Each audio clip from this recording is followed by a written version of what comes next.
Nah kalau dari netizen itu setiap ada postingan tentang polusi gitu ya, itu langsung muncul mereka ada yang ngomong balik aja WFH lagi. Ini jangan-jangan mau mobil listrik nih. Ada juga dari pemerintah kemarin itu hujan buatan. Jadi banyak banget nih usulan solusi gitu ya dari masyarakat maupun pemerintah. Terjadilah polusi solusi di sini. Banyak banget ya. Oh, deep banget ya, deep banget. Jadi malah menciptakan sesuatu polusi yang baru ya, polusi solusi.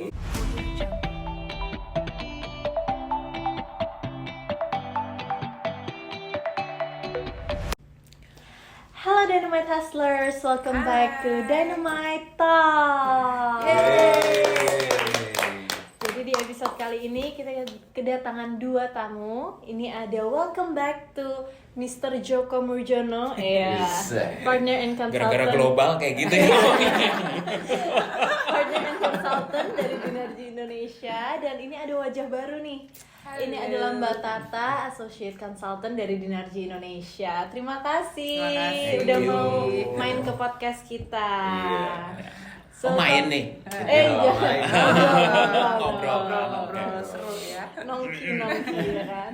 Jadi hari ini topik kita apa nih, Chris? Jadi ya topik kita pertama ini sih. Jadi di Jakarta kan kalau di Jakarta sekarang lagi ngetren tuh ini polusi. Aduh, polusi ngetren ya istilahnya. Ngetren banget nih sekarang. Trending topik ya. Kita tuh dan setelah aku research itu nomor 3 paling buruk di buruk, dunia. Iya. Bukan sempat nomor 1. Sempat loh beberapa Sempat hari yang nomor 1 lalu kayak sekarang udah nomor 3 tapi tetap aja masih Tetap dua aja, gitu. betul. Iya. Not a good thing to be ranked. Iya makanya. Ketiga ya. Ketiga gitu. Nah terus habis itu kan orang-orang sekarang suka karena ada polusi orang-orang ngomongin itu terus kan punya solusi sendiri, Yes. orang-orang punya pendapat sendiri. Ya. Jadi tuh kita mau ngomongin tentang problem solving nih. Yes, bener banget nih.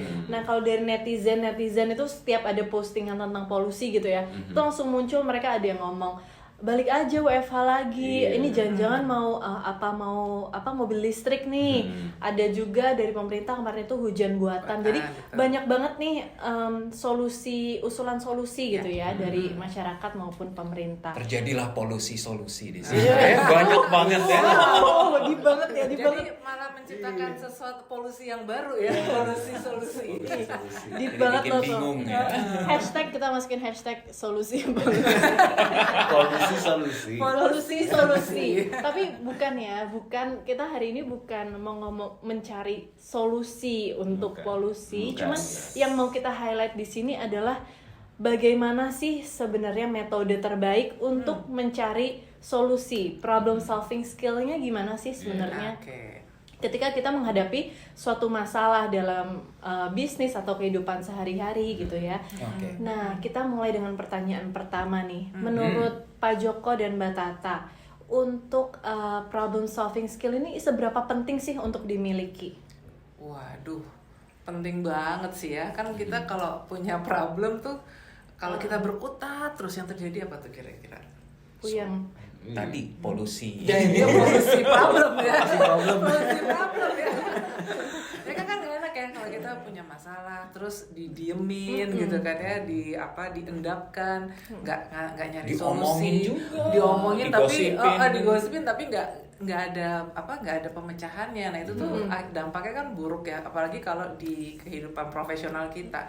Nah itu kan problem yang terus menerus akumulasi, dampaknya akan jelek sih. Bukan cuma di kehidupan profesional tapi juga di personal kita gitu ya, jadi stres, bisa senggol bacok loh. Mindful jadi Main yang jadi lain. harus apa ya. Nah, so kalau di Dinergy itu kan ada tuh kita selalu menganjurkan jangan berkutat di problem. Kita harus solution oriented. Kalau berkutat di problem tuh another pollution lagi. Makanya waktunya Aduh. makanya Iya sekarang dong. banyak Waktu sekarang- 24 jam sehari doang. sekarang banyak banget ya istilah tuh ya, konteksnya tuh time pollution. Jadi Iya. bukan cuman air pollution aja tuh. Jadi ada polusi waktu, polusi suara ya kan. Iya. Waduh pokoknya tuh name it deh, banyak banget. Jadi penting banget ya. Penting banget untuk bikin polusi solusi. Solution to pollution gitu ya. Solution to pollution, betul. Iya bener. Jadi emang itu tadi ya, kita harus memiliki skill ini agar kita bisa lebih fokus sama solusi ketika menghadapi masalah. Dari Pak Joko ada yang mau ditambahkan? Oh, kalau semuanya tadi bicara tentang problem, yes. Tapi tadi yang Mbak Tata bilang, kita fokus nggak? Ini mau diapain? Ibaratnya mendingan problemnya benar-benar di-identify, gitu kan? Nah, challenge-nya tuh apa? Instead of keluh kesah cari kambing hitamnya gitu kan, itu sesuatu yang let's make it short. Sebenarnya poinnya apa? Apa yang harus di overcome? Challenge-nya apa? Itu step pertama dalam problem solving adalah identifying the right challenge to solve. Karena tanpa itu kita akan solve the wrong problem. Iya, betul. Kalau kita tahu persis, makanya kalau tadi Mbak Tata bilang kalau kita selalu ngajarin thinking future, thinking solutionnya apa, thinking ininya. Bukannya kita tidak mau mengerti problem, tapi mengerti problem bukan artinya ngebahas problem sehingga time pollution terjadi, atau segala macam gitu ya. Mungkin kalau ibaratnya di dalam tim tuh anak buahnya dia melakukan kesalahan tuh bosnya abis-abisan ngececer terus itu percuma. Itu time pollution juga. Percuma ya. Let's focus on apa sih solusinya, apa sih yang dia harus overcome, challenge apa yang dia harus overcome. Dan inilah yang saya lihat menarik gitu, istilahnya design thinking dipakai di mana-mana untuk overcome challenge, problem, cari solusinya.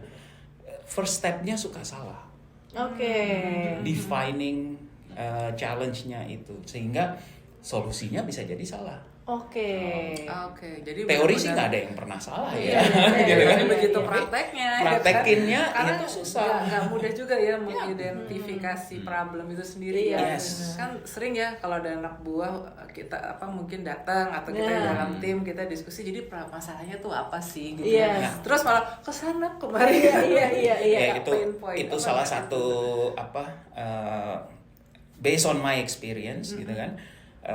Tipsnya adalah cuman faktanya apa. Diruntut jangan ngomong apa yang kita pikirin, asumsi kita apa, tapi faktanya apa. Apa jadi yang clear, terjadi ya? itu to define the challenge itu very clear. Faktanya yang terjadi apa.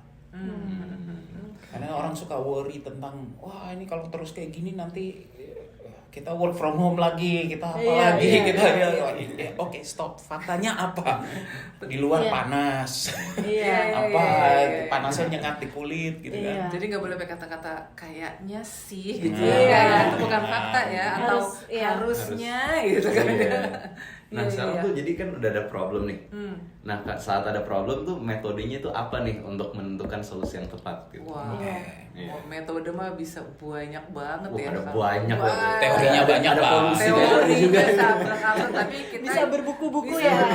Sampai ada polusi metode. Sampai ada benar. Jadi kita keyword hari ini polusi ya. Banyak sih metode ya, cuman kalau kita mau menganjurkan yang udah proven karena kita udah membuktikannya gitu kan ya kalian. Nah salah satunya metode yang biasa dilakukan sama Dinarji itu design thinking itu tuh. Tadi sempat disinggung juga ya. Karena setiap kali ada request dari klien for a proposal gitu ya, first thing yang kita harus identify sebenarnya ini challenge-nya apa. Dan ada human side of the business-nya tuh di mana?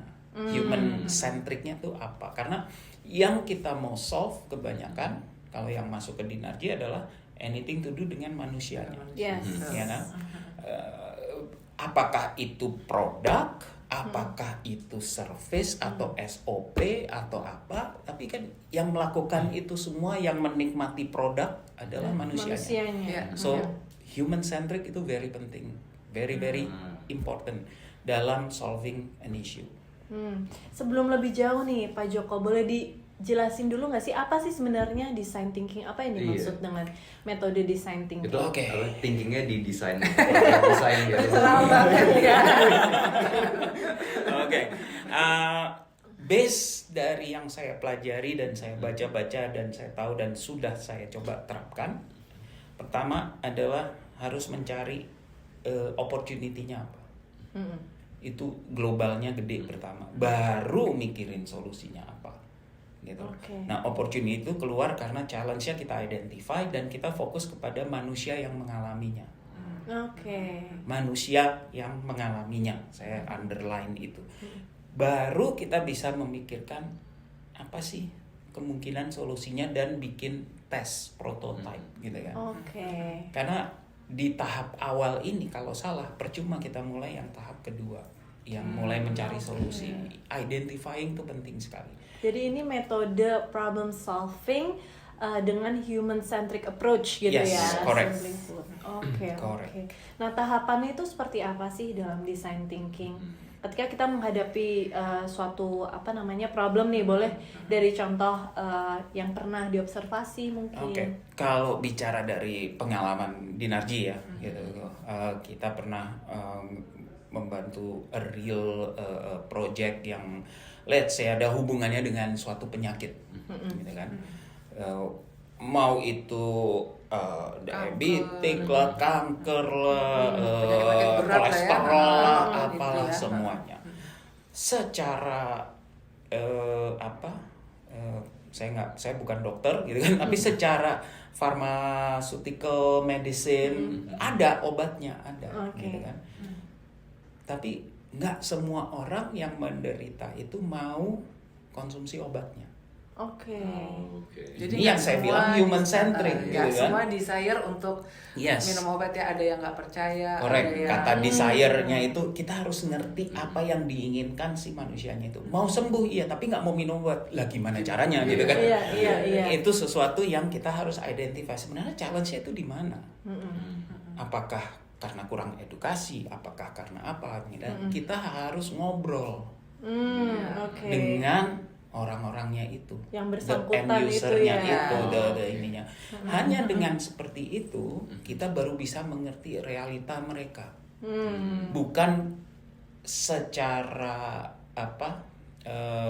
step by step. Ini loh cara ngobatinnya, semua orang juga udah tahu. Iya. Cara ngobatin luka seperti apa, step 1, step 2. Tapi begitu mau dikasih alkohol swab aja banyak yang jerit-jerit kan gitu kan. Itu kan perlu untuk apa? Mungkin karena kenapanya behind. Nah, ini kita harus nemuin cara gimana supaya jadi challenge-nya adalah bagaimana caranya supaya orang nggak takut untuk mengkonsumsi obat misalkan, atau orang jadi lebih percaya. Nah, lebih nyaman. begitu kita identify human centric-nya itu, baru kita bisa challenge-nya banyak nih nanti. Karena tahapan untuk orang sembuh kan panjang. Nah, tahapannya itu di sini ada. Nah, challenge-nya tuh bisa beda-beda. Nah, ini yang kita harus mengerti. Even dalam Dinarji program misalnya alignment, company merging, company jadi besar gitu, dari startup terus jadi besar. Terus butuh yang namanya alignment. Nah, ini kan juga kita harus ngerti apa sih yang dirasain sama orang-orang itu. Iya, betul. Dengan kita mengerti itu, kita bisa desain spesifik program cater untuk kebutuhan itu. Iya. Karena yang kita hadapi memang human kan ya. Padahal human kan beda-beda. Gue tuh kalau nggak salah dengan metode itu solusi yang tadinya kita pikirin A, terus setelah kita identify challenge-nya ternyata solusinya bisa B atau C gitu ya. Iya, benar. Ini challenge-nya.